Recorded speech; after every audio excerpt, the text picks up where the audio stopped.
název jenom dnešního gala večeru, ale zároveň je to i název projektu, který už vlastně od minulého roku dělali dámy Natália Kaladžievová, Sevda Kovářová, Magdalena Rychlíková, Věra Kučerová a Inga Petrička.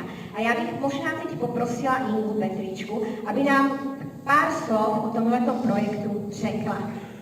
Děkuji. Dobrý večer, dámy a pánové, hosté a účinkující. Moc jsem vděčná, že jste tady zůstali a děkuji za váš čas.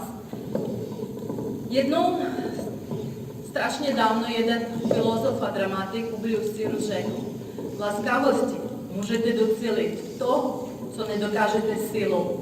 A myslím si, že my bychom si měli pamatovat tyto slova, tyto moudra, protože v dnešní době jsou ještě více aktuálnější. V dnešní době jsou strašně důležité, protože musíme obejít nějaké stereotypy a musíme se dívat na všechno pozitivně. Tento projekt jsem iniciovala minulý rok s našimi kolegynkami, které nám hodně pomáhali.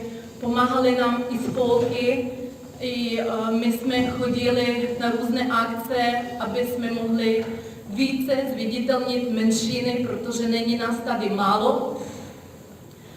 A chceme, aby naše tradice, naši kulturu lidi poznávali více a více a nebáli se toho.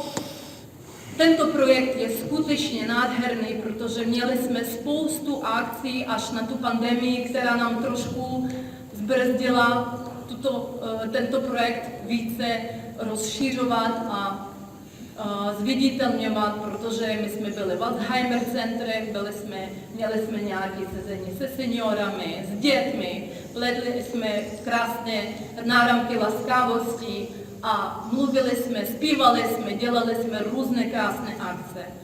A proto jsem chtěla poděkovat ještě jednou všem, kteří se toho projektu zúčastnili. Díky za podporu Domu národnostních menšin, za to, že zastřešili tady projekt a pomohli nám s technickou podporou a všem, co bylo potřeba, aby tento večer dneska se konal.